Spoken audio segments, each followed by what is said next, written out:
Daddy ఏంట్రా ఇది విషయం, ఇది కిరసనాయలు, ఇది తాడు. అర్జెంట్ గా చచ్చిపోవాలంటే ఈ మూడిట్లో ఏది బెటర్ చెప్పు డాడీ. ఈ ఇసం తాగి ఈ కిరసనాయలు మీద వేసుకుని ఈ తాడు ఊరేసుకుని అగ్గిపూల లపక్కన వెలిగించుకున్నారనుకో టపక్కన ఎగిరిపోతారా.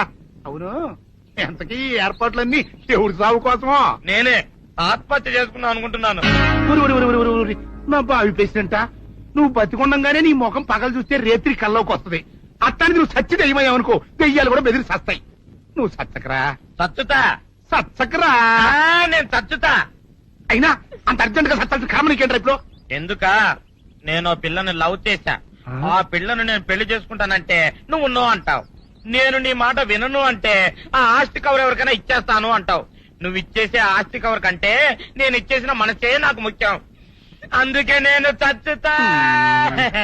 అదే విషయం. ఓరు నా బొగ్గుకొండ, నువ్వు ప్రెసిడెంట్ అవడం నాకు కావాలి గాని పేడెత్తుకునే అమ్మాయిని తీసుకొచ్చి నానా నేను దీన్ని ప్రేమించాను అని చెప్పు, నేను చేయకపోతాను. అవును, ఇంతకీ ఎవరమ్మాయి? ఒకటే అట్లా సిగ్గుపడబోకరా, చాలా సండాలంగా ఉంది.